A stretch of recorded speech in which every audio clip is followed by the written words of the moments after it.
Kabir Adamo, a security analyst focusing on the Sahel region and managing director at Beacon Consulting. So we've heard there, Germany becoming the latest country to suspend aid to Niger, which is one of the world's poorest countries and relies heavily on foreign support. Can you tell us what this will mean for people in Niger?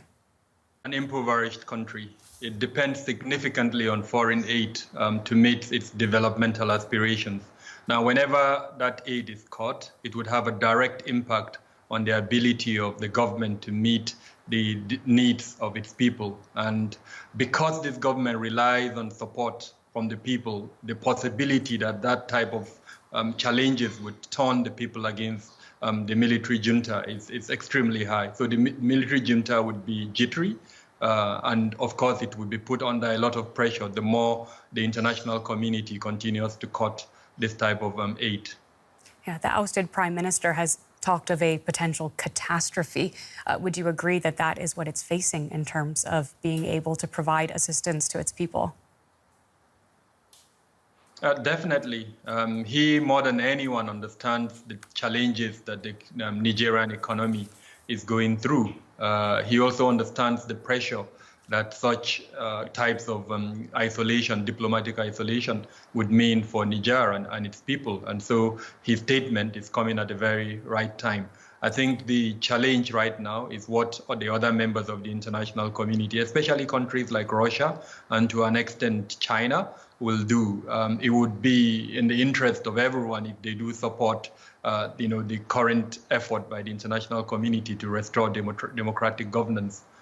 Do you expect that they will? I'm also curious if you can speak a little bit about how much support there is for Russia within Niger and among the backers of this coup.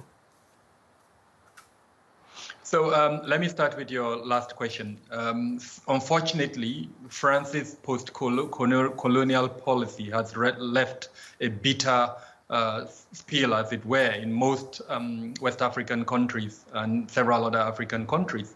And we've seen that sentiment rising in virtually all the former French colonies. And so some of what we saw after the coup on the 26th of July is an example of that sentiment in Niger. And the question Nigerians are asking themselves is the resources that we have, gold, uranium, petroleum, how come that those resources are not serving our interest? As you know, a significant portion of the uranium in Niger is going to France, as an example. There is French military presence in Niger, and yet the security challenge in Niger is still extremely high. So it's that kind of sentiment that is being pushed towards France, as it were. Now, to whether Russia and to an extent China will back this international effort, I strongly doubt, for the simple reason that the developments in Ukraine has isolated Russia.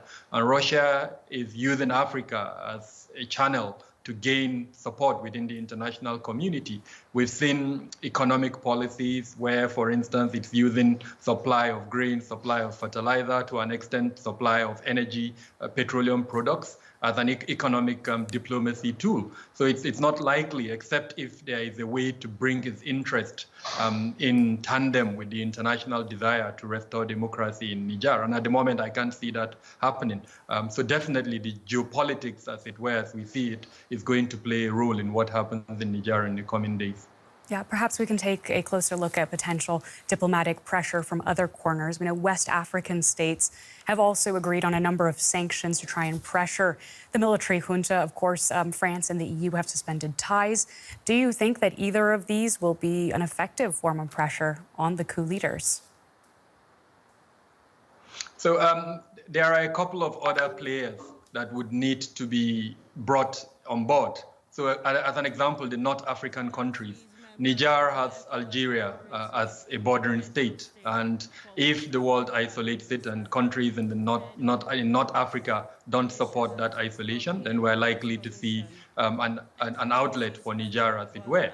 Of course, we've talked about Russia, we've talked about China. Those are also important players, especially given developments in Mali, Burkina Faso, and Guinea.